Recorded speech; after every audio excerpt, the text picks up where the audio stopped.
Estamos de volta com Bom para Todos. Aqui você tem espaço, bomparatodos@tvt.org.br. O relatório da ONU elogiou a legislação brasileira em defesa da mulher e lembrou que leis como a Maria da Penha motivam ações governamentais e garantem direitos iguais às minorias. Está aqui conosco Arlete Góes Bento, da Gerência de Políticas para as Mulheres e Questões de Gênero, da Prefeitura de São Bernardo do Campo. Olá, Arlete, muito obrigada pela sua presença. Eu que agradeço. Arlete, qual o papel da Gerência de Políticas para as Mulheres e Questões do Gênero da Prefeitura de São Bernardo? Então, a Gerência de Política para as Mulheres está dentro do Departamento de Políticas Afirmativas, que tem a responsabilidade de estar articulando as políticas no interior do governo e também com a sociedade. Nós trabalhamos com as mulheres, com as pessoas idosas, as pessoas com deficiência e trabalhamos também com a questão da promoção da igualdade racial. Arlete, que recursos tem a Prefeitura de São Bernardo para agir nos casos de discriminação e também de violência contra a mulher? Em São Bernardo, nós temos o Centro de Referência e Apoio à Mulher, né? Porque a gente não fala mais hoje que as mulheres são vítimas de violência, a gente fala que ela está numa situação de violência. As mulheres que procuram ajuda, nós temos em São Bernardo o Centro de Referência, que fica ali na rua Dr. Flacker, 208, no segundo andar. Lá nós temos atendimento social, psicológico, jurídico. Nós temos em São Bernardo a Delegacia da Mulher, com a qual a gente tem relação, né, que a gente faz uma ponte. Nós temos a própria Gerência de Política para as Mulheres, nós temos o CAISME, que é o Centro de Atenção Integral à Saúde da Mulher, para os casos de violência sexual. Então, tem vários serviços. A legislação brasileira, ela serve de modelo para outros países, como é o caso da Lei Maria da Penha. E o que ainda falta em termos de leis, na sua opinião? Não faltam leis. Eu acho que a gente precisa colocar em prática as leis que nós temos, como é o caso da nossa Constituição Cidadã, né? A Constituição de 88, no seu artigo 5º, ela fala que homens e mulheres têm os mesmos direitos e também têm as mesmas obrigações. No artigo 5º, no inciso 1º, fala muito claramente, homens e mulheres têm os mesmos direitos e os mesmos deveres. Mas na prática não é assim que funciona, não é, Arlete? É verdade, não é assim que funciona por conta da nossa cultura milenar, né, de patriarcado, onde algumas pessoas têm privilégio, homens têm privilégio sobre as mulheres, os homens brancos sobre os homens não brancos, as pessoas com deficiência eram escondidas, né? Mas se a gente colocar a lei e a Constituição na prática, a gente avança muito. Arlete, toda semana uma equipe da TVT vai ouvir o que as pessoas querem perguntar sobre o assunto do programa. Vamos ouvir agora a primeira pergunta. A mulher hoje em dia ainda sofre preconceito? Qual é o mais comum? Os mais comuns são os preconceitos, tanto no campo político, quanto na profissão, no mercado de trabalho, né? Mas elas têm enfrentado também esse preconceito. Quando as mulheres começaram a dirigir, era comum elas escutarem chacotas, que é um tipo de violência, né? No trânsito, né? Mas pouco a pouco as mulheres foram enfrentando, e hoje a gente sabe que as mulheres dirigem melhor do que os homens. Os maiores acidentes, o maior número de mortes são causados por motoristas homens. A cultura coloca, né, o papel de homem e o papel da mulher no mercado de trabalho, mas as mulheres estão enfrentando. Hoje nós temos em São Bernardo as mulheres pedreiras que estão entrando no campo da construção civil, entram qualificadas e elas entram para ficar. E estão entrando no espaço que é das mulheres, não está tirando o espaço dos homens, elas estão ocupando esse espaço que está vago, né? Vamos ouvir agora mais uma pergunta. Existem leis que favorecem a situação da mulher no Brasil? Existe sim, existe a Constituição Federal, como eu já falei, né, o seu artigo 5º, inciso 1º, existe a Lei Maria da Penha, existem as convenções, né, pela eliminação de todas as formas de violência, que o Brasil é signatário, são as convenções da ONU. Então, existem leis realmente que ajudam as mulheres, que favorecem a mulher. A próxima pergunta é da Judite. Existe algum órgão do governo que defende as mulheres? Olha, no governo federal foi criado em 2003 pelo nosso presidente Lula a Secretaria Especial de Política para as Mulheres, com status de ministério.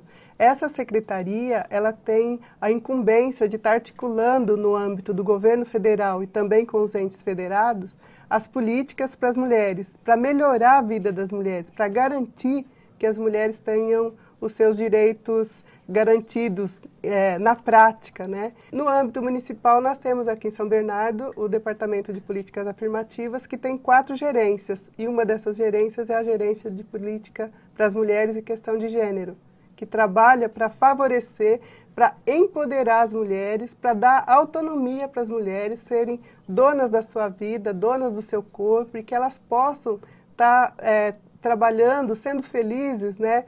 Se realizando e tendo a sua autonomia. Vamos ouvir mais uma pergunta das ruas. Existem leis que discriminam as mulheres?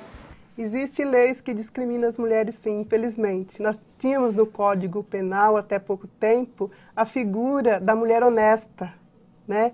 E também, como é que fala? Aqueles crimes que eram em defesa da honra.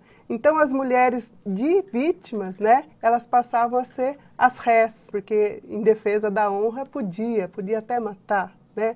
Hoje nós vemos também que na questão da lei do aborto, as mulheres que fazem o aborto ou aquelas que ajudam as mulheres a fazer um aborto, elas são penalizadas. E nunca ninguém pergunta quem é o pai. Nunca ninguém pergunta quem é o pai. Então, os homens passam de longe dessa lei. A Claudiane tem uma dúvida, vamos ouvir. As mulheres estão ocupando cada vez mais o mercado de trabalho. Por quê? Olha, eu acho que por 2 motivos. Primeiro, que hoje as mulheres estão cada vez mais responsáveis pelas suas famílias, né? Então, em São Bernardo, são 38% das famílias chefiadas por mulheres. Então, não é que ela vai para o mercado de trabalho pela sua realização, ela vai pela sobrevivência dela e pela sobrevivência da sua família. Esse é um primeiro motivo. E o segundo motivo, sim, o da realização. Agora, a gente não pode esquecer também que as mulheres sempre trabalharam. A minha mãe, por exemplo, costurava muito para fora. A minha avó era parteira. Só que esse trabalho não tinha visibilidade, não tinha valor. Qual que é o trabalho que tem valor? O trabalho que é remunerado. E esse trabalho nem sempre era remunerado. Vamos ouvir mais uma pergunta.